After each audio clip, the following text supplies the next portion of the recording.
Israel also chose to refer to an unrelated incident and make misleading remarks regarding Pakistan.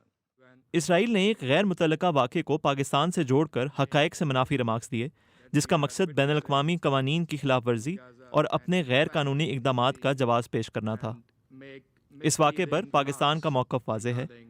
عالمی برادری دہشت گردی کے خلاف جنگ میں پاکستان کی قربانیوں سے اچھی طرح سے واقف ہے۔ پوری دنیا جانتی ہے کہ ہماری انسداد دہشت گردی کی کوششوں کی وجہ سے القاعدہ کا صفایا ہوا۔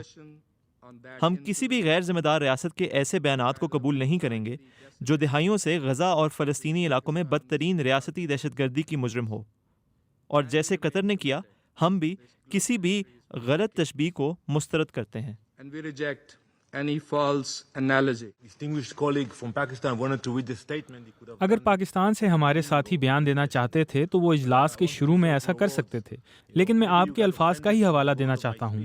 شاید آپ کو میری تقریر کے الفاظ برے لگے اور میں اس کے لیے معافی چاہتا ہوں، لیکن میری تقریر حقائق پر مبنی تھی، اور یہ حقیقت ہے کہ اسامہ بن لادن پاکستان میں مارے گئے اور کسی نے بھی امریکہ کی مذمت نہیں کی، اور جب دوسرے ممالک دہشت گردوں کو نشانہ بناتے ہیں تو کوئی ان کی مذمت نہیں کرتا، اور یہی دوہرا معیار ہے۔